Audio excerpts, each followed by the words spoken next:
नमस्कार मित्रों, माघ मास की पूर्णिमा कल यानी रविवार को है और पुष्य नक्षत्र प्रारंभ हो चुका है। पुष्य नक्षत्र का जो मैंने उपाय बताया था, आप वो उपाय ज़रूर कीजिएगा। आज हम चर्चा करेंगे शुक्र ग्रह के 12 भावों में क्या फल होते हैं और उनका क्या उपाय होता है। इस वीडियो सीरीज़ में हम सभी ग्रहों के उपाय की चर्चा कर रहे हैं। इसी सीरीज़ में आज हम शुक्र देव के 12 भावों में बैठने का उपाय का चर्चा करेंगे। उसके बाद हम लाल किताब के अनुसार सभी ग्रहों के 12 भावों में फलों की भी चर्चा करेंगे, लेकिन आज उपाय की चर्चा करेंगे। अभी तक हमने बृहस्पति देवता का, सूर्य देवता का, चंद्र देवता का उपाय का चर्चा किया है। आप वो वीडियो प्लेलिस्ट में जाकर देख सकते हैं। शुक्र ग्रह जैसा कि आप जानते हैं, ऐश्वर्य का, सुख का, प्रसाधन का और नई तमाम जो फिज़िकल कंफर्ट्स की चीज़ें होती हैं, उन सब के कारक शुक्र होते हैं। पुरुषों की कुंडली में देखा जाए तो शुक्र जो हैं वो पत्नी के कारक माने जाते हैं और ऐश्वर्य के कारक माने जाते हैं। काल पुरुष की कुंडली में इनको दूसरे घर का और 7वें घर का स्वामित्व दिया गया है, अर्थात जहाँ भी ऐश्वर्य है, परिवार है, सुख है, समृद्धि है, वहाँ शुक्र का प्रभाव ज़रूर होता है। अभी सामने जो आपको स्क्रीन पर दिख रहा है, उसमें आप पढ़ सकते हैं कि किस प्रकार कोई भी ग्रह जो फल देता है या फिर किसी भी भाव का जो फल देता है, उस पर 3-4 चीज़ें मुख्यतः काम करती हैं। वैसे तो 9 चीज़ें काम करती हैं, लेकिन मुख्यतः 3-4 चीज़ें काम करती हैं। जैसे कि उस घर का जो स्वामी कौन है, मतलब उस घर का लॉर्ड कौन है, वहाँ पर बैठा कौन है, उसको देख कौन रहा है और उसका डिपॉजिटर कौन है। जैसे कि उदाहरण जो दिया हुआ है इसमें, यदि आपको 4 नंबर यानी कि चौथे खाने की बात करनी है या फिर 4 नंबर जिसका स्वामी चंद्रदेव माने जाते हैं, आपकी कुंडली में कहीं पर भी लिखा हुआ हो 4 नंबर, तो उसका जो आधिकारिक रूप से जो स्थान बताया गया है वो फेफड़ा बताया जाता है, दिल बताया जाता है। तो 4 नंबर के स्वामी एक तो चंद्रदेव हो गए, ऊपर से 4 नंबर में जो ग्रह बैठा है उस पर का प्रभाव होगा। उसके ऊपर 4 नंबर के जो खाने पर जिस भी ग्रह का दृष्टि है उसका प्रभाव होगा। यदि मान लीजिए 4 नंबर आपका जो घर है वो कहीं से भी पीड़ित हो गया, कहीं से भी परेशान हो गया, राहु केतु वगैरह का प्रभाव हो गया वहाँ पर, और साथ ही साथ वहाँ पर पाप प्रभाव का ग्रह भी बैठ गया, तो आपका जो चतुर्थ भाव है वो पीड़ित हो गया। समझिए आपका माता को कष्ट रहेगा, आपके फेफड़े में कहीं परेशानी रहेगी, दिल से परेशानी रहेगी, इस प्रकार की स्थिति होती है। इस टॉपिक की चर्चा हम एक अलग वीडियो में करेंगे। आइए आज हम पढ़ते हैं शुक्र। शुक्र जैसा कि आप जानते हैं, देवताओं के आचार्य बृहस्पति हैं और दैत्यों के आचार्य शुक्र को माना जाता है। अर्थात जहां यदि आप देखेंगे दृष्टिकोण से तो शुक्र ज़्यादा स्ट्रॉन्ग माने जाते हैं। क्यों? क्योंकि देवता जो हैं वो अच्छे गुणों के साथ हैं, अच्छे सद्बुद्धि के साथ हैं, तो आगे बढ़ते ही हैं, ऑलरेडी वो अच्छे शिष्य हैं। लेकिन दैत्य जिनका ना कोई सिद्धांत है, ना कोई पढ़ने का ढंग है, उनको भी जो शुक्राचार्य हैं वो स्वर्ग प्राप्ति की ओर लेके चले जाते हैं। तो मतलब एक तरीके से आध्यात्मिक और ज़्यादा पावरफुल आप देखेंगे तो शुक्र ही माने जाते हैं, ऐश्वर्य के कारक माने जाते हैं। तो शुक्र को कुंडली में मजबूत होना बहुत आवश्यक है। यदि आप फिजिकल कंफर्ट की ओर और बहुत उच्च आध्यात्म की ओर जाना चाहते हैं, तब भी शुक्र का मजबूत होना बहुत आवश्यक होता है। याद रखिए, कला का, संगीत का या फिर एकदम उच्च आध्यात्म का जो व्यक्ति सम्मान करता है उसका शुक्र मजबूत हो जाता है, और जिस व्यक्ति का शुक्र कमज़ोर होता है वो स्त्रियों को उपभोग का वस्तु मानता है, स्त्रियों के साथ दुराचार करता है। तो शुक्र का मजबूत होना ज़रूरी है स्त्रियों के सम्मान के लिए भी। शुक्र ग्रह का सामान्य अच्छा फल प्राप्त करने के लिए आपको 2-3 चीज़ ज़रूर करना चाहिए। पहला तो आप जो भोजन कर रहे हैं उसमें से रोटी या फिर जो भी आप भोजन कर रहे हैं उसमें से थाली से कुछ न कुछ भोजन प्रारंभ करने से पहले गाय के लिए निकालें।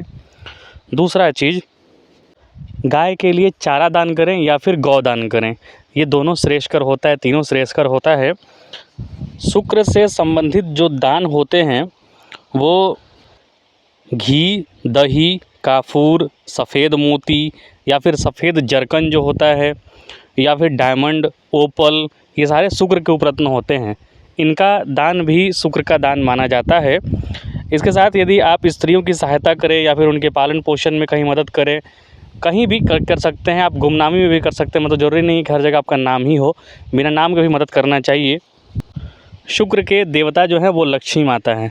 प्रायः याद रखिए आपकी कुंडली यदि 9वें भाव में शुक्र का कहीं से भी आप रोल देखते हैं, शुक्र देखता हो या फिर शुक्र की राशि हो, तो लक्ष्मी माता की आराधना बहुत लाभदायक होता है। अब कैसे पता करें कि आपका शुक्र पीड़ित है?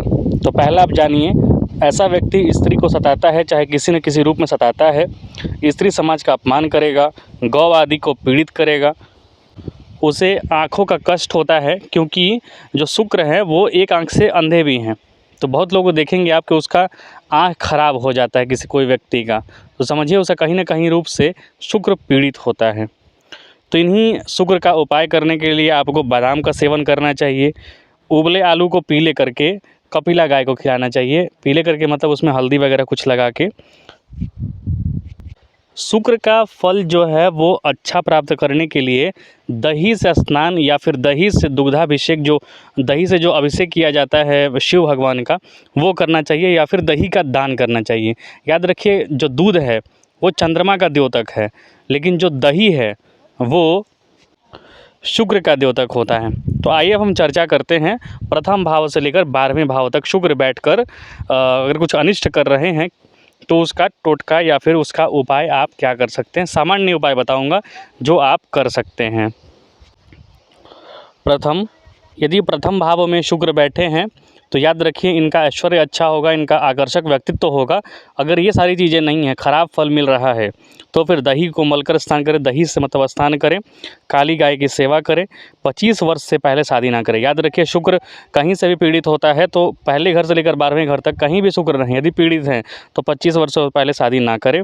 कन्यादान के वक्त ससुराल से चांदी ज़रूर लें। घर में अपना बड़प्पन न दिखलाएं, मतलब अपना कार्य करें तो ज़रूरी नहीं है कि बड़बोलापन ही हो, बड़बोलापन कम रखें, शुक्र का प्रभाव अच्छा मिलेगा। गुड़ खाने से परहेज रखें। कभी कभी दिन में सहवास न करें। बीमारी से बचने के लिए गौ का सेवा करें या फिर गौ के लिए कहीं भी आप चारा दान कर सकते हैं।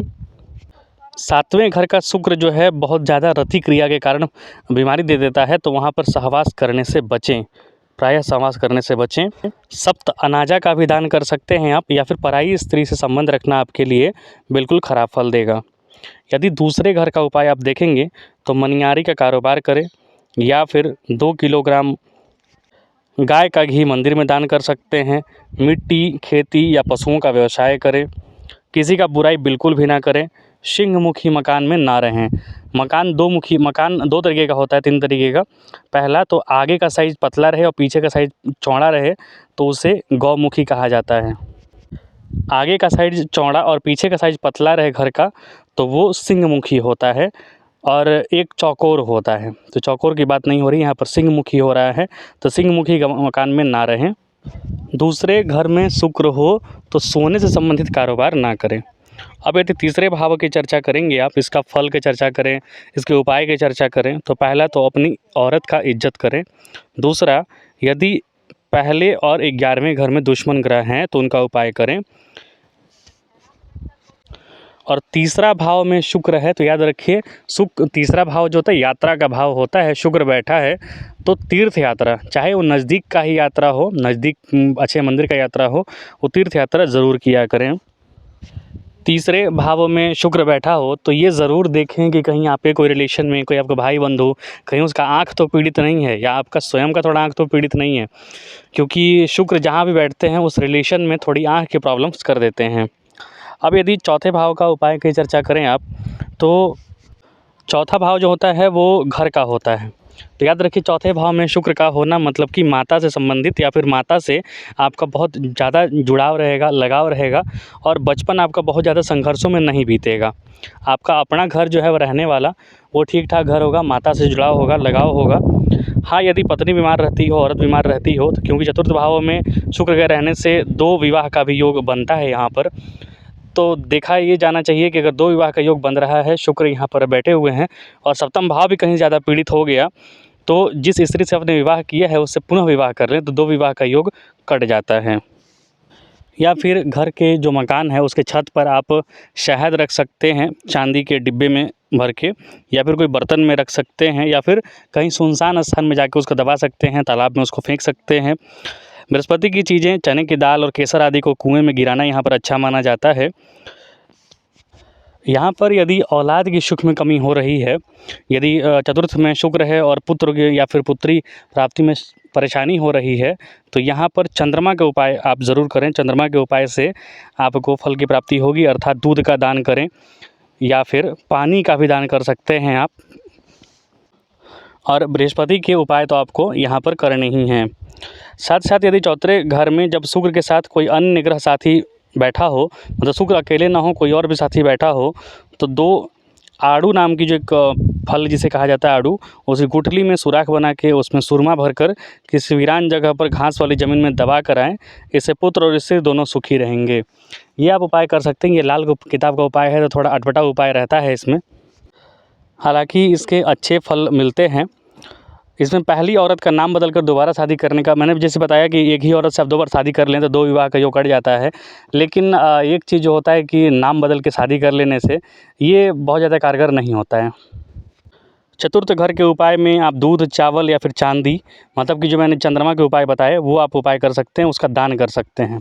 उसका दान करने से आपका चतुर्थ भाव मजबूत हो जाएगा और पुत्र या फिर जो संतान सुख है उस प्राप्ति में कोई बाधा नहीं रहेगी। यदि शुक्र आपके पंचम भाव में है तो शुक्र का उपाय ज़रूर करें। शुक्र का उपाय में क्या है, स्त्रियों की सहायता करें, स्त्रियों को दान करें, श्रृंगार का सामान दान करें, साड़ी वगैरह दान करें, या फिर लक्ष्मी माता का पूजन आप कर सकते हैं। यहाँ पर एक थोड़ा अटपटा सा उपाय बताया हुआ रहता है कि अपने गुप्तांगों को दही से, यदि शुक्र खराब हैं तो दही से धोने से या फिर दही से स्नान करने से शुक्र का जो है उपाय होता है। यहाँ पर अपने चरित्र को मजबूत रखना है और चंद्रमा को ठीक, यहाँ पर शुक्र को ठीक करना है तो चंद्रमा का पुनः यहाँ पर उपाय करना होता है। जैसे दूध, चांदी और चावल दरिया में या फिर नदी में प्रवाहित करें। माता पिता की मर्ज़ी से ही विवाह करें। याद रखिए पंचम भाव में शुक्र है तो प्रायः देखा जाता है कि प्रेम होता है और उस प्रेम को लोग विवाह में परिणत कर देते हैं, अर्थात प्रेम विवाह करते हैं। तो यहाँ पर प्रायः कोशिश करें कि माता पिता के उनके रजामंदी से ही विवाह करें। रोजी रोटी में बरकत के लिए माँ और गाय की सेवा करें, शुक्र का उपाय अच्छा रहेगा। अब यदि छठे घर का उपाय देखेंगे आप, तो छठे घर के उपाय के रूप में आप अपने पत्नी को, मतलब आपके घर में जो भी औरत रहे उसे नंगे पाँव कभी ना रखें, मतलब कि पैर में हमेशा कुछ ना कुछ पहने रहें। मंदिर आदि में दूध, चावल, देसी खांड, शहद, सौंफ और गुड़ दान दें। औरत की सेहत के लिए, बीमारी दूर करने के लिए 6 शुक्रवार सफ़ेद पत्थर पर उसे धोकर सफ़ेद चंदन लगाकर नदी में डालें। सफ़ेद पत्थर पर सफ़ेद चंदन लगाकर नदी में प्रवाहित करें। दही से कभी ना कभी स्नान ज़रूर करें। लाल जो भी है, लाल वस्त्र, लाल टीका, लाल चंदन जो भी है उसका दान आप ज़रूर करें या फिर उसे नदी में प्रवाहित करें। चांदी की गोली जेब में रखें।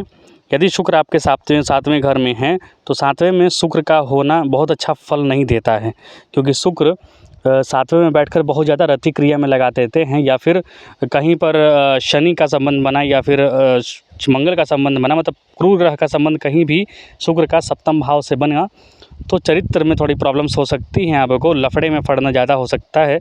तो सातवें में शुक्र का फल अच्छा नहीं बताया गया है, तो वहाँ पर शुक्र का उपाय ज़रूर करना चाहिए। सफ़ेद गाय की सेवा करने से परहेज़ करें, काली गाय की सेवा करें।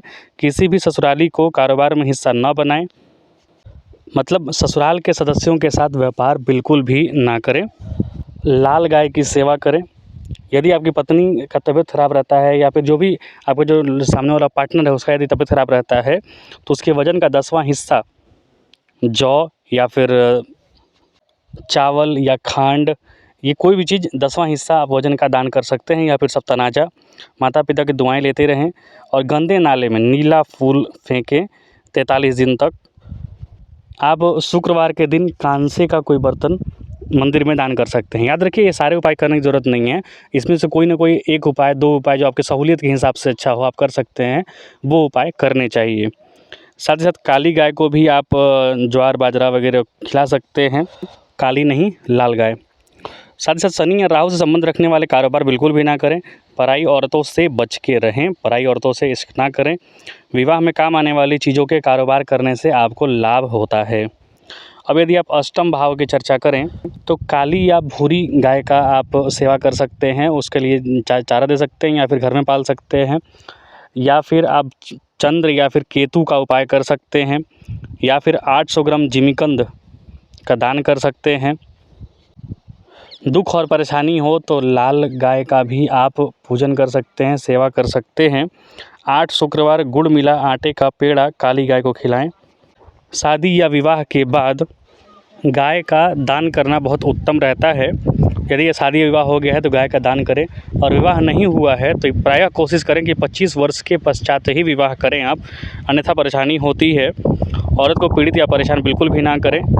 साथ ही साथ अष्टम में शुक्र है तो गंदे नाले में नीला फूल या फिर तांबे का पैसा सिक्का आप ज़रूर डालें, क्योंकि इससे आपका जोरू और ज़मीन, क्योंकि अष्टम में शुक्र गए हैं तो ये दोनों परेशानी हो जाएगा, क्योंकि शुक्र स्त्री के कारक होते हैं, वही अष्टम में जाने पर, शमशान में जाने पर थोड़ा कष्टकारक होता है, तो उसका उपाय ज़रूर करें। शुक्र यदि आपके 9वें भाव में हैं तो मकान की बुनियाद में चांदी की चीज़ें दबाना सुखदायक होता है। शादी 25वें साल में करें या उसके बाद करें। ससुराल के किसी भी आदमी या औरत को साथ ना रखें, मतलब बिजनेस वगैरह में, या फिर अपने घर में साथ ज़्यादा ना रखें। खेती की ज़मीन पास में ना रखें और गाय पालें, मतलब जहां आपका घर है उससे दूर खेती की ज़मीन रख सकते हैं, घर के नज़दीक आपको खेती की ज़मीन नहीं रखनी है। नीम के पेड़ के पास चौकोर पत्थर 43 दिन तक दबाएं, या भी कर सकते हैं, या फिर घोड़ा चांदी शहद घर में रखना अच्छा होता है। कुआं खुदवाना अथवा कुएं के पास रहना भी अच्छा होता है। पत्नी के हाथों में चांदी की लाल मीना वाली चूड़ियाँ मददगार होती हैं। मतलब शुक्र का उपाय यहाँ पर करना है तो धर्म संबंधित कार्य करिए। किसी के लिए तालाब बनवाइए, बावड़ी बनवाइए, तालाब खुदवाइए या फिर कुआं खुदवाइए, ये सब चीज़ें अच्छी मानी जाती हैं। यदि 10वें घर का उपाय करना है तो धर्म स्थान में बादाम का दान करें। अगर शुक्र आपके 10वें घर में बैठा है तो प्रायः कोशिश ये करें कि जो भी घर बनाएं या फिर घर बनवाएं वो अपने नाम पे ना बनवाएं। अपने घर में किसी के नाम पर, माता, पत्नी, पुत्र, ये सब के नाम पर बनाएं, अपने नाम पे घर बिल्कुल ना बनवाएं। बीमारी और दुर्घटना से बचने के लिए शनि का उपाय करें। पति या पत्नी जिसमें भी काम का वेग बहुत ज़्यादा हो वो अपने गुप्तांग को, यानी कि यहाँ पर भी दही स्नान का उपाय बताया गया है। दही से स्नान करने से दिमाग को सुकून मिलता है, प्रसव काल में कोई बाधा नहीं आती है और सेहत भी अच्छा बना रहता है। यहाँ पर काली कपिला गाय का दान करें या फिर सेवा करें, इससे उम्र का फासला भी अधिक होगा, इधर उधर भागने की भी मुसीबतें कम पड़ेगी और जीवन सुकून से बीतता है। यदि 11वें घर में शुक्र बैठे हैं तो यहाँ पर थोड़ा सा तेल लेकर पानी में प्रवाहित करना जरूर सही है। शादी के वक्त गाय का दान कर सकते हैं। दही और रुई मंदिर में दान दे सकते हैं। पापी ग्रहों के असर से बचने के लिए तेल का दान या फिर तेल प्रवाहित करना अच्छा उपाय देता है। यदि आपको एलर्जी वाली प्रॉब्लम्स हो, चमड़े का परेशानी हो, तो सांप की केंचुली, मछली का तेल नदी या दरिया वगैरह में प्रवाहित कर सकते हैं आप। 12वें घर में यदि शुक्र आपके बैठे हैं तो 12वें घर में शुक्र को उच्च का माना जाता है, लेकिन यहाँ भी ज़रूरत से ज़्यादा फिजिकल कंफर्ट प्रॉब्लम्स क्रिएट कर सकते हैं। तो यहाँ पर यदि आपकी पत्नी या फिर आपका जो पार्टनर है उसकी तबीयत ख़राब हो सकता है तो गुड़, चावल तथा जौ को वीराने में जाकर, वीराने मतलब कहीं भी जहाँ कोई ना हो, अकेले स्थान में कहीं जाकर दबाएँ। जब राहु बुध शुक्र को कहीं से भी नीच कर रहे हों तो नीला फूल 43 दिन तक कहीं भी गंदे नाली में बहाएं या फिर ज़मीन के नीचे दबा सकते हैं। लाल या काली गाय का दान कर सकते हैं, उसका सेवा कर सकते हैं। याद रखिए, शुक्र कहीं भी बैठे हों 12 घरों में, आपको औरत की इज्जत करना है, हमेशा इज्जत करना है, सलीके से पेश आएँ, क्योंकि शुक्र जो है वो स्त्री कारक ग्रह हैं, स्त्री के ही प्रतिमूर्ति माने जाते हैं। तो आपका जो भी भाग्य है, या माता से संबंधित समझ लीजिए, या पत्नी समझ लीजिए, या फिर माता तुल्य कोई भी जो स्त्री है उसके ही मुट्ठी में बंद है, तो आपको वहाँ पर आशीर्वाद लेना है, उनका दुआ लेना है, वहाँ पर आपका श्राप नहीं लेना है। शुक्र खराब होने का सबसे बड़ा आपको लक्षण यही दिखेगा कि स्त्रियों से आपका संबंध अच्छा नहीं है। अगर शुक्र अच्छे हैं तो आपके स्त्रियों से भी संबंध अच्छे रहेंगे। तो ये लाल किताब के मैंने शुक्र के आपको कुछ उपाय बताएं, आप इन उपायों को करके अपना जीवन सुगम कर सकते हैं। ये वीडियो थोड़ा लंबा हो गया है लेकिन ज़रूर देखें और कृपया चैनल को लाइक शेयर सब्सक्राइब ज़रूर करें। अपना आशीर्वाद ज़रूर दें। कुछ गलती हो, कुछ त्रुटि हो तो आप कमेंट बॉक्स में लिख सकते हैं। देखने के लिए आपका बहुत बहुत धन्यवाद। जय हिंद।